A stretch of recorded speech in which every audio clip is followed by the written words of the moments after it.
Là, là, c'est bien.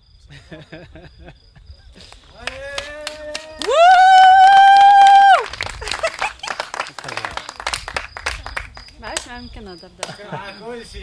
معاهم. بون جو فير كور. بون السلام عليكم وشكرا بزاف على الحضور ديالكم. Bonsoir à tous et à toutes. Hi everyone, thank you for being here. بشنو اللغة خصني؟ As you like. English, Arabic, French. الوغ هذا واحد الفيلم غادي نعاودو اول مره هنايا في تيغمرت واول مره في المغرب. صورناه العام اللي فات مع الدراري ديال مع الدراري ديال تيغمرت، ولكن ماشي مع اشخاص اللي تلاقيت بهم في خلال هاد السنوات كامله اللي جيت لتيغمرت، هذه تقريبا 10 سنين. وكانت واحد التجربه اللي مهمه بزاف في التطور ديال العمل ديالي الفني. انا جو سوي دابور فوتوغراف، اي في الاول ملي جيت لهنايا بديت كندير لا فوتوغرافي كي ما براتيك régulière, mais j'ai eu très vite la sensation de produire une photographie qui représente un paysage qui est médié par une histoire orientaliste. Et mon travail ces 10 dernières années, ça a été de déconstruire cette histoire orientaliste, donc de revenir aux origines, de faire ma propre recherche et autocritique de mon travail et d'essayer de créer des pièces ou des images ou des œuvres ou des choses qui puissent questionner en fait la création du regard. Et هذا الفيلم هذا c'est un peu le deuxième chapitre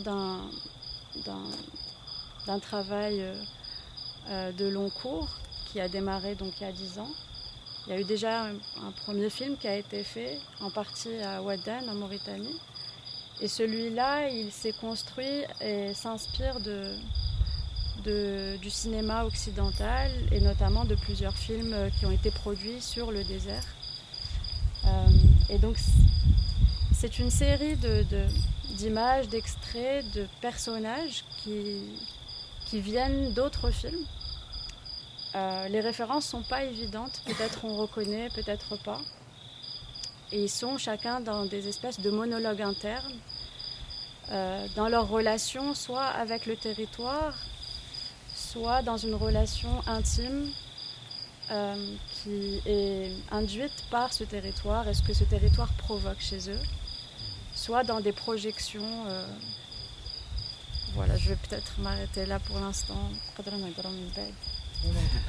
مختار الشيف ديال الخليله، الشيف ديال التريبي. شكرا. ميكرو.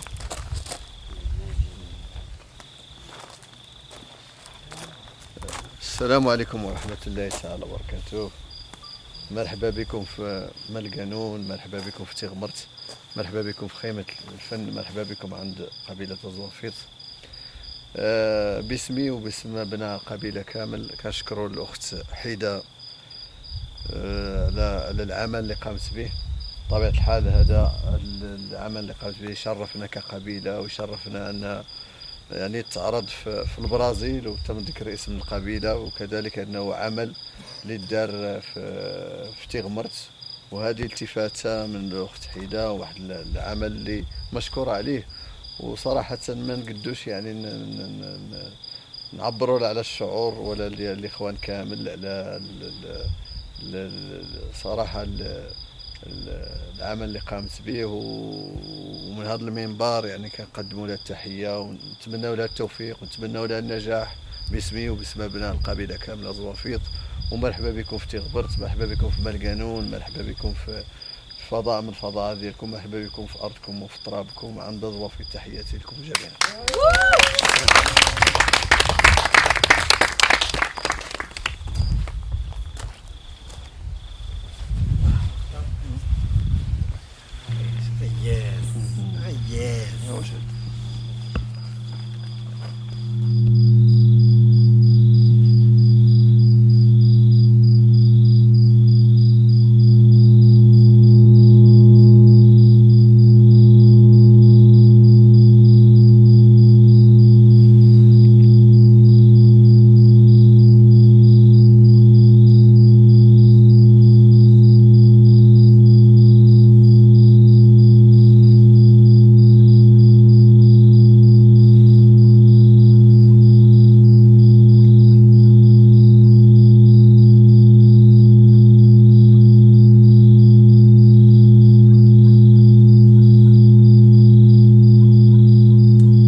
ليلى هاني ليلى هاني ليلى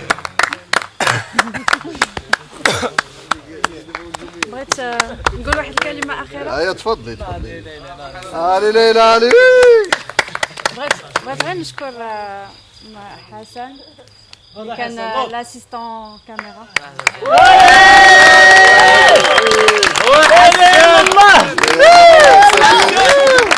لا اله الا الله. أسامة. هذه سامي.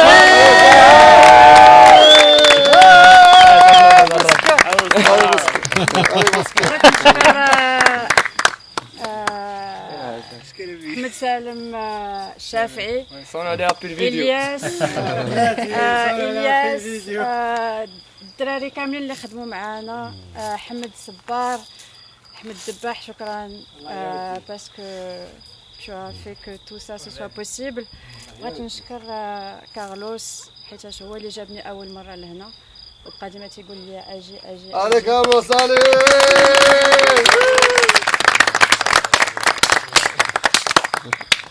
وما عرفت يمكن نسيت بزاف الناس بيان سور نيكي لاكتريس برينسيبال. بغيت نشكر الحبيب واللي خلانا نصوروا في الميوزي ديالو وعطانا الوقت وجاوب الاسئله. عاونوني شكون اللي كاين في الفيلم؟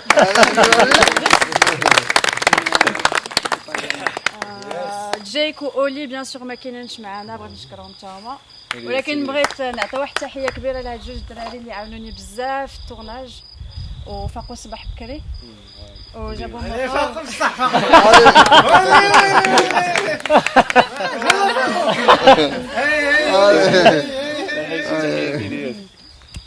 تحيه إلياس راه توحشناه ان شاء الله وراه ما كرهناش يكون معنا وان شاء الله يشوف الفيلم تاعو قريب ان شاء الله. وشكرا لكم كاملين شكرا على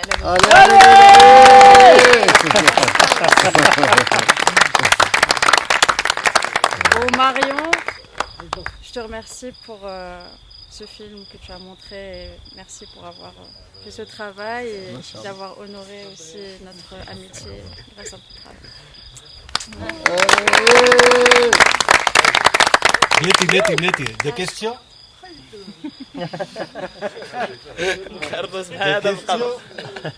Someone have questions? Any questions about the films? شنو قال حسن؟ عندك مسكاين. Est-ce que c'était difficile de travailler avec Carlos? Une autre question?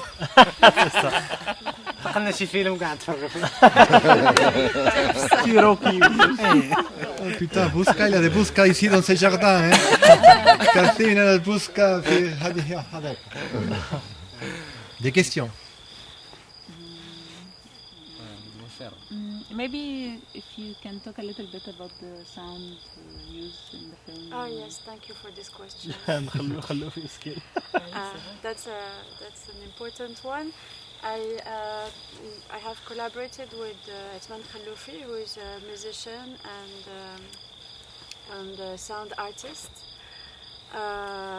We know each other for a long time, and we have hosted him in our space in Marrakesh, where he performed. And I always knew I wanted to collaborate one day with him. And for this piece in particular, it was important, compared to other pieces that I did before, it was important for me to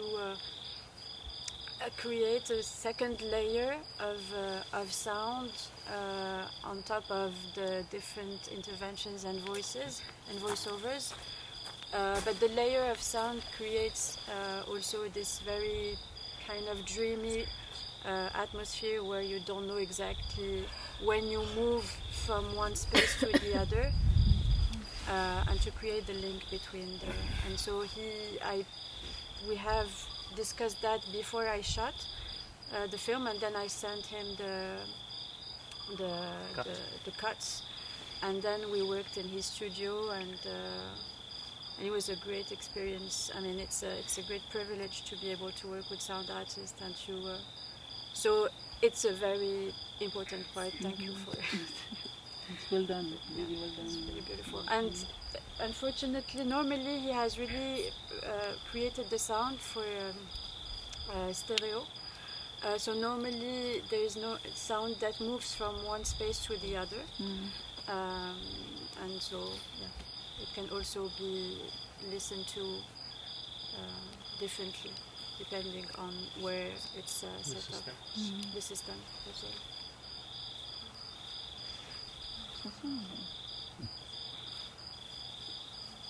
But what about the like? This is kind of technical. What about your the need to work with sound on this one?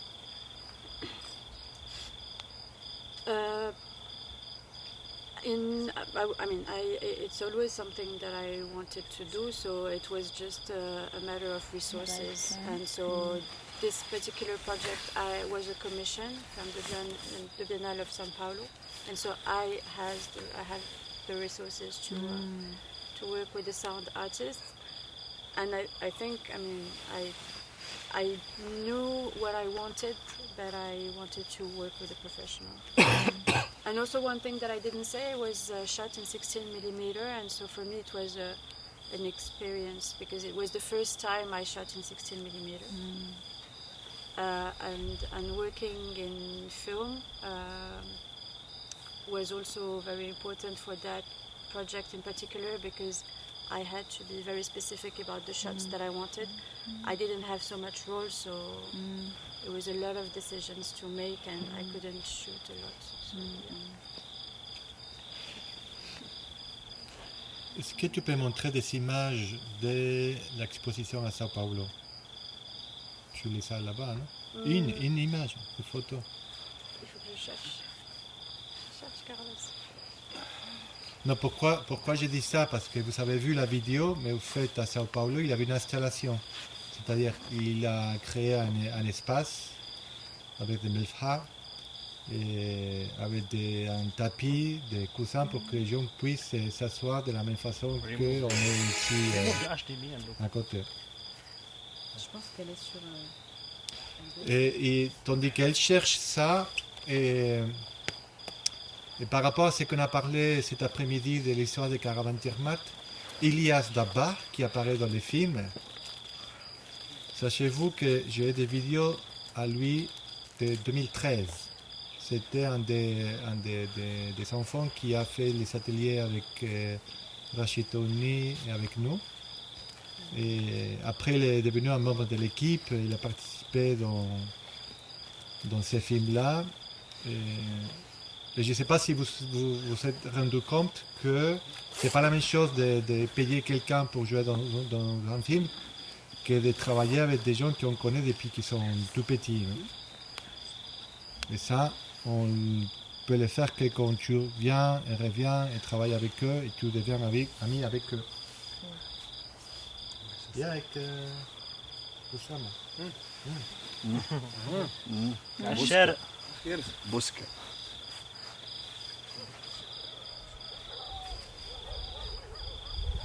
D'autres questions?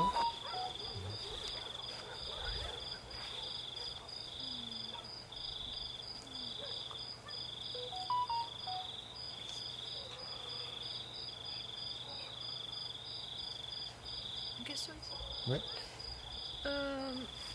En fait, j'ai envie de demander à Frida. Déjà, bravo pour le film. C'est magnifique.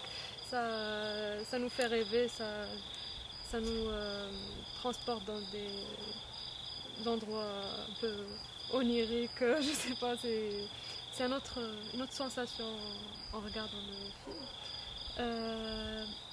Ma question, c'est... à ce que j'ai compris, ça a été filmé sur plusieurs coups. En fait, c'est plutôt des images qui chacune sont est inspirées d'un film. Mais j'ai filmé en une fois, c'est-à-dire en plusieurs jours. Oui, c'est filmé en une seule fois. Enfin, je l'ai préparé, donc je savais précisément ce que je voulais tourner. J'avais préparé un storyboard et je savais qui étaient les personnages.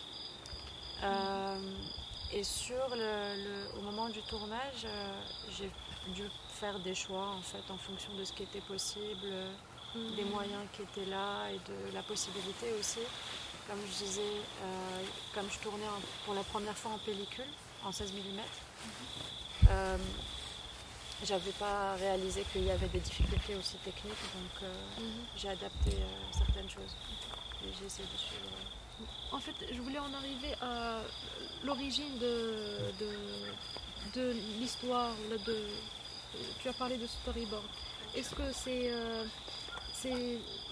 une idée que tu construis genre en étant ici, ou là tu as déjà des préconceptions que tu essaies de formuler à partir du vécu d'ici? Comment ça se fait en fait là? En fait, c'est les deux. Donc, comme je suis venue de nombreuses fois depuis 10 ans, je voulais tourner ici, mais pas nécessairement tourner le réel. Mais il y a une partie, par exemple, la partie avec Habib dans le musée, qui est le fondateur du musée. Cette partie-là, on a fait ensemble. En fait, c'était une vraie interview, donc c'est une partie plus documentaire. Dans un autre projet, j'avais fait ça. En fait, j'ai mélangé le documentaire et la fiction. Et ça m'intéresse aussi en fait de passer d'un format à l'autre. Pour les autres parties, j'ai construit autour des personnages. Donc, chaque histoire a été construite autour des personnages qui font partie de ce film-là. Et à travers les rencontres que j'ai faites. Donc à chaque fois que j'ai rencontré une personne, quand j'ai senti que je pouvais faire quelque chose avec cette personne-là, je l'ai écrit presque avec cette personne-là. Donc, par exemple, quand j'ai rencontré Niki, l'année d'avant, on avait parlé de sa grand-mère et d'une chanson en particulier. Et tout s'est construit autour de cette chanson. Et puis ensuite, il se trouve que des décisions comme par exemple 2 personnages qui sont Kit et Port dans le film, ces 2 personnages qui apparaissent au début, représentent des personnages qu'il y a dans un film qui se nomme Le thé au Sahara, Un thé au Sahara de Bertolucci. Donc il y a des références au moins à 3 films de cinéma et le reste c'est des choses que j'ai tournées sur le moment. Et donc le moment où je tourne, je sais plus ou moins ce que je vais faire des images. Mais il y a 2 niveaux d'écriture, il y a le niveau du tournage, puis après le montage, c'est un autre niveau d'écriture. Quand je monte, je fais différents montages, et puis après il y a le son par-dessus. Et le son permet de raconter l'histoire. Donc en fait, au tout début, je ne connais pas précisément l'histoire. C'est vraiment à la fin qu'elle se construit. Et normalement, la projection idéale pour moi de ce film-là, c'est une installation en boucle. Au début, il y a un lever de soleil et la fin, c'est la lune. Et là, ça va être présenté bientôt dans une nouvelle installation. Il n'y aura pas les crédits à la fin. Et il y aura une boucle et ça va tourner en boucle. Donc tu peux arriver à n'importe quel moment, voir le film et le démarrer à n'importe quel moment. Ça sera plus vraiment important de savoir quel est le début, quelle est la fin, parce qu'il n'y aura plus de début, plus de fin. C'est vraiment tu passes d'un rêve à un autre ou d'une situation à une autre, selon ce que les gens comprennent aussi du film.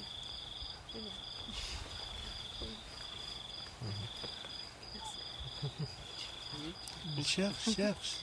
Carlos. Tu vas sur l'Instagram de Cara Internet, tu vas les trouver. C'est ça. Toi, avec la caméra. Tu la trouves pas? Non, je ne trouve pas. J'arrive pas à me connecter. Regarde. Des questions d'autres? Le titre. Sanguejara, ça veut dire Hardstone. C'est le titre de la chanson. Donc Ornielli. اللي تكتبت في الستينات en fait c'est une chanson populaire iranienne وغناوها بزاف ديال المغنيين في إيران. La grand-mère de Niki كانت مغنية professionnelle où elle lui avait passé aussi un certain nombre de répertoires de la musique traditionnelle. Et elle m'avait partagé plusieurs chansons. Et c'est vrai que celle-là, dans ses paroles, elle raconte exactement ce que je voulais dire aussi, d'une certaine manière. Mais c'était à partir du personnage de Mickey, finalement, que j'avais fait ce choix-là. Et le personnage trié pendant la conception. Le personnage de Mickey représente... il est ambivalent avec ces deux personnages. C'est un personnage qu'il y a dans un film de Nasser Khemir. Le film de Nasser Khemir. Le film de Nasser Khemir. Les balisards du désert. Les balisards du désert. Je sais pas. Donc ça c'est un film référent sur le cinéma du désert. C'est un réalisateur tunisien qui a fait une trilogie dans les années 80. Et ce film m'avait beaucoup marqué. Il y a un personnage dans le film qui apparaît peu, mais qui est important, c'est la fille du chef. Et donc c'est le personnage qu'elle incarne. Et elle incarne en même temps un autre personnage qui est Isabelle Eberhardt, qui était une exploratrice suisse qui a vécu dans le désert d'Algérie, dans sa vingtaine. Et ça, c'était au début du siècle dernier, donc entre fin 1800, début 1900. Et Isabelle, c'était quelqu'un qui a écrit énormément sur le désert et les oasis. Et, enfin, c'était une exploratrice. Donc elle a laissé beaucoup d'écrits. Et j'avais beaucoup lu Isabelle à un moment donné. Et voilà, et c'est ce personnage aussi. Elle est, en fait, dans le film, elle s'adresse à son mentor qui s'appelle Abou Nadara. Où Isabelle, elle apprenait l'arabe à distance avec son professeur qui était basé en Égypte. Elle l'avait connu, elle tenait des correspondances avec lui, elle lui écrivait بالعربية باش كتعلمي العربية كتصيفط ليه voilà ça. Et elle, c'est un vrai personnage pour le coup qui existe.